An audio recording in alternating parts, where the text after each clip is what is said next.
In tonight's episode, we're going to be checking out a strange sound picked up on a trail camera by a park ranger. Do you know what it is? I'd love to know. While there are theories that speculate this is either a fox or some sort of animal that can be explained, there are other theories too that speculate this could be a Dogman or a Bigfoot or something in the realm of the mysterious. What isn't a mystery is the fact that this occurred in the Appalachian Mountains, a range so ancient and home to all sorts of things from paranormal phenomena to strange sighting and accounts as far back as recorded history. In fact, the Appalachian Mountains is even said to be well over 400 million years old. And even if you look back to some of the written accounts back when settlers first came here and some of their harrowing experiences with what they would describe as wild ape men up in the mountains, and you look at the many Bigfoot encounter stories by hunters and national park personnel alike within the same vicinity. And that's not even covering the missing 411 cases and unsolved mysteries that all occur in the same mountain range. Clearly, there's something strange afoot in the Appalachian Mountains. So now let's go ahead and listen to that sound and you tell me what you think.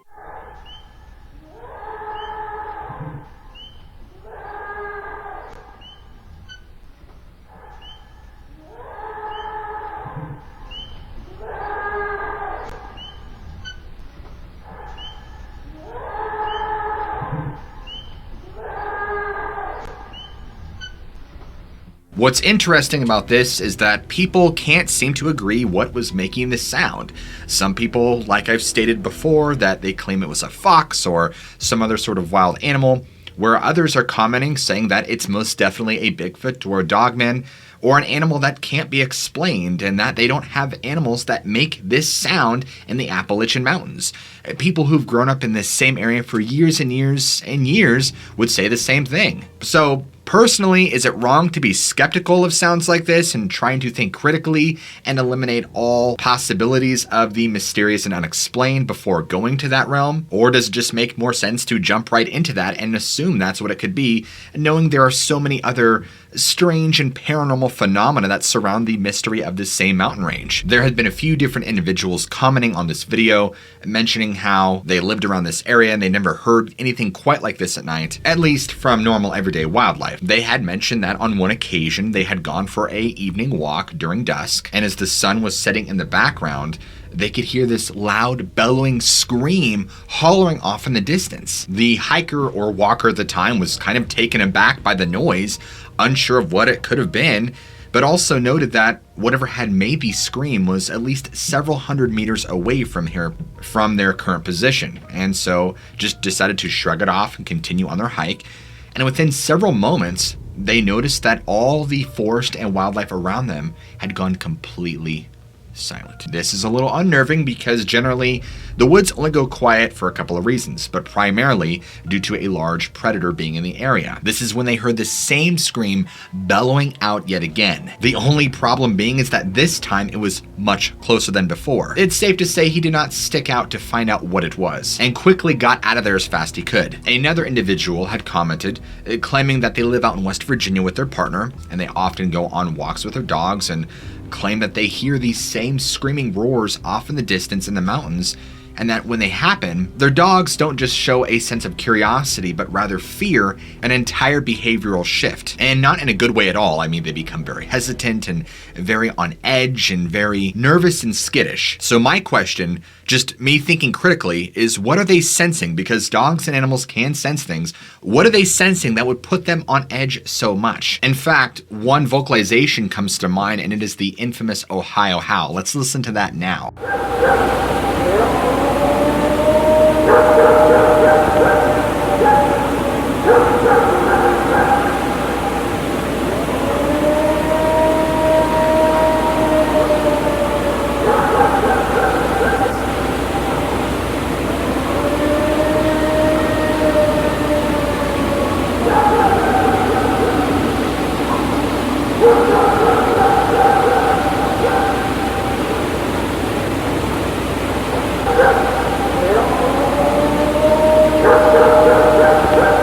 Is there any similarities here? It does sound like there is somewhat of a human quality to it. What is very interesting about these vocalizations, or series of vocalizations heard all over mountain ranges and not just specifically in the Appalachians, is that some have reported these sounds will appear in conjunction with wood knocking sounds and other strange noises like metal machinery humming noises or fast, indecipherable chattering. Some who claim to have encountered Dogman or Bigfoot in first-hand accounts also claim that these are the noises that these creatures make, and let these vocalizations off out in the woods to let others know that they are there, or possibly they are communicating with another one of their species. Now, for those that are a little bit more unfamiliar with North America's geography, the Appalachian mountain range stretches quite a ways, starting in northern Alabama and stretching all the way up into Canada. It's no wonder that encounter after encounter and sighting after sighting are being reported left and right all over the internet by people just like me and you, who go out in the woods to have a lovely camping or hiking experience,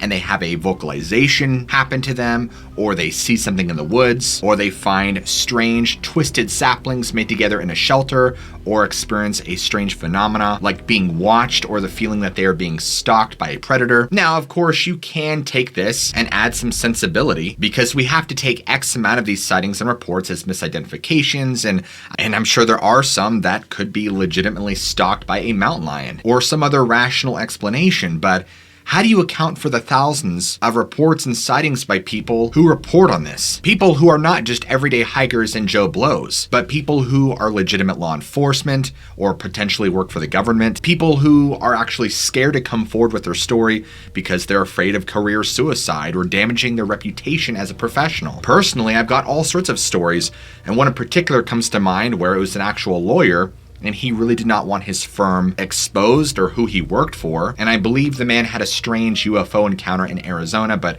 that's beside the point. The idea here is that there is a plethora of strange things going on in the Appalachian Mountains, and although there are hundreds if not thousands of reports coming forward, we haven't even taken into consideration the hundreds if not thousands that will never even be talked about, because either A, they don't want to report it or don't know how to report it, and B, people who have taken these experiences to the grave with them because they fear ridicule, or that if they share these experiences, people would think they were crazy. And these sort of sightings / experiences and vocalizations and all that stuff doesn't just pertain to the Appalachian mountain range. It actually is all around. In fact, the South is one of the hotbeds of Bigfoot and strange other paranormal phenomena, just like the Northwest is. In fact, you may have even heard of the skunk ape, one of the wild ape men reportedly seen all around Florida and the Everglades. These kind of reports just further indicate that there is truly something going on, and it's not just sticking to the Appalachian Mountains. In fact, if we want to go a little bit further into it, even the Ozark mountain range has its own share of creepy, unexplainable phenomena. Everything from the supposed Ozark howler to Dogman encounters to supposed occult rituals and sacrifices and interdimensional portals and all sorts of crazy stuff you can get into. But it doesn't just stop there. In fact, a lot of these major mountains across the country have some sort of strange phenomena attached to them that encompasses everything I just talked about. Everything from Mount Adams in Washington State and Mount St. Helens, going down to Mount Hood in Oregon, Mount Shasta in Northern California, and that's just the West Coast. I'm not even accounting for any of the other mountains or mountain ranges anywhere else in the US, so you can kind of get the idea here that there is something strange afoot in our country. One thing I think is interesting is the Oceana Monster in West Virginia. This is kind of an old, rundown mining town and still faces hardship and poverty to this day. However, back in the 1980s and 1970s, there appeared to be a bizarre string of UFO and mysterious phenomena plaguing the town and its residents. And in fact, it wasn't even until the later 70s that police began taking the reports more seriously. In fact, there is a written police account of an officer patrolman by the name of Bill Pruitt who had his own run-in with a Sasquatch-like entity. The story goes that at some point during his shift between 7 p.m. and 7 a.m., Bill got a call from the dispatch claiming that these neighbors could hear the sound of a baby screaming bloody murder in the woods nearby. Taking the call, Bill goes out there on Monroe Street to the very end where there is a small mobile home. The individuals who had placed the call, after Officer Bill spoke to some of the residents at the home, one informed him that the sound was unlike anything he'd ever heard and it didn't sound human. In fact, it was so frightening, it actually scared him into the home, And then he had spoke to another resident that speculated it could have been two wildcats fighting, but they weren't sure. Bill decided to take this information and go investigate himself, looking for any fur or blood that would indicate this. Now, upon leaving, he had heard this hideous, echoing, screaming sound yet again. And now that he knew where he was going, he got in his cruiser and headed in that direction, believing it could be a homeless man who's in pain and agony, or just completely unsure of what it could be, but at least now he had a source. Now, as Officer Bill is heading in that direction, he notices something out of the ordinary. Something strange.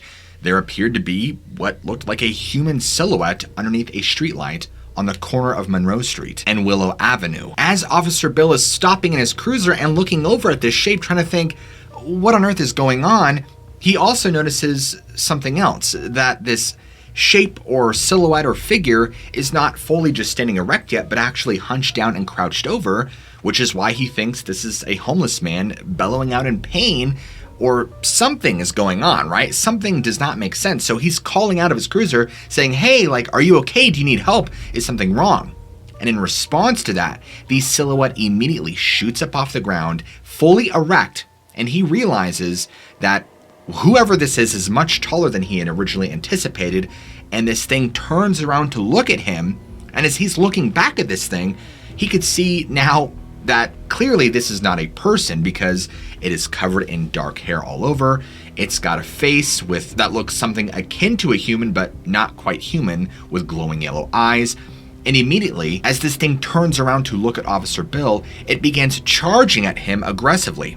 Now at this point, Officer Bill is already outside of his cruiser because he was getting ready to approach what he thought was a person who needed help, and quickly reacting, Bill pulls out his revolver, boom! Fires a single shot right into the stomach of this being, where it stops abruptly, then turns to run towards the direction of Clear Fork River. At this point, he is in a complete state of shock, and surprisingly not in denial yet, and so he runs into his cruiser, gets on dispatch, and says, listen, I need backup now. And of course, they're asking him questions, but he can't exactly give details because he is just such in a state of shock and trying to process what he had just seen. And so he gets in his cruiser, and now he's in hot pursuit of whatever this thing he saw. So he gets over to the riverbank, he gets out on foot, and he's trying to chase this creature down.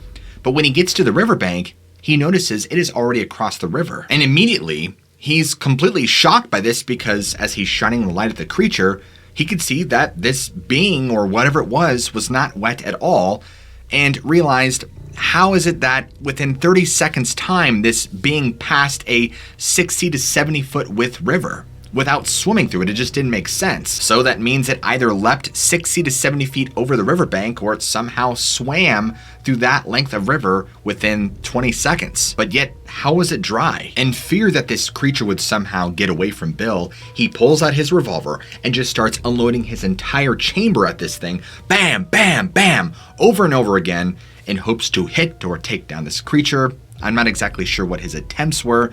Maybe he wanted to detain the creature, maybe he wanted to kill it. Maybe he was just fearful and wanted it to go away. As this whole crazy thing is going on, right, a nearby chief officer, Raymond Walker, was the first officer to be able to respond to Bill's request for follow-up reinforcements. Questioning dispatch, he couldn't get any additional information on why there was backup needed. So, fearing that this could be a very serious or dire situation, he slams the gas pedal, doing at least 80 miles an hour just to get to Officer Pritz as best and fast as he can. And as Officer Walker makes his way to the riverbank, he could hear bam, bam, bam. It sounds like some crazy firefight going on the banks of the river. And at this point, Walker is fearing for the worst. I mean, this kind of thing doesn't happen unless there's a full-on gun down. So Walker gets to the riverbank, he runs out of his cruiser down to Officer Pritz, who's right there at the riverbank, firing shots off at this thing, and he gets to Pritz and he's going, what's going on? Like, what's happening? Why are you shooting? And Pritz is saying, there is a monster behind those bushes on the other side of the riverbank, right? Shining their lights looking. And Walker looks, and he can see movement in the bushes, and then sees the same creature that Pritz has been firing at standing up, watching both of them. And so now he too is seeing this strange, mysterious creature. So he takes his revolver and fires 4 warning shots in the air. Bam, bam, bam, bam. in hopes to either scare this creature off or at least get it to stop doing whatever it's doing. Whatever the intent was, it clearly did something, because out of fear for possibly getting shot at or dying, this being or creature fled up the mountainside, hollering and screaming the entire way. Now, once the creature was out of view and gone, Walker had Bill and walked him back up to his patrol car, trying to get more information on what's going on, and also telling him, listen, with something like this, we gotta keep it on the down low. We cannot let this get out. We gotta be very careful about what we say and the questions that are asked. But word gets out, as it usually does, because by the following morning, by at least 7 in the morning, nearby residents who had heard the commotion and seen what had happened the night prior are already searching around looking for clues and looking for evidence, anything they could find to further prove the existence of what had happened the night before. At this point, on the police level, there was already a cover-up ensuing to try and protect the general public from this sort of knowledge in order to prevent mass hysteria and fear. I mean, if you think about it from a government perspective, if you announced to the public that this sort of thing happened and it was very real, can you just imagine for a second the level of panic that would ensue from the public? And while I don't personally agree with a cover-up, they had to do what they had to do. But apparently it still wasn't good enough, because people were already finding evidence and things that would support the existence of what would later be referred to as the Oceana Monster. Now, what's really interesting is early that same morning, residents had not only found trampled down weeds and broken branches high up on trees, but there was a supposed footprint that was captured via photograph in the mud right near the riverbank, and it did not resemble anything that was close to a human print or a bird print.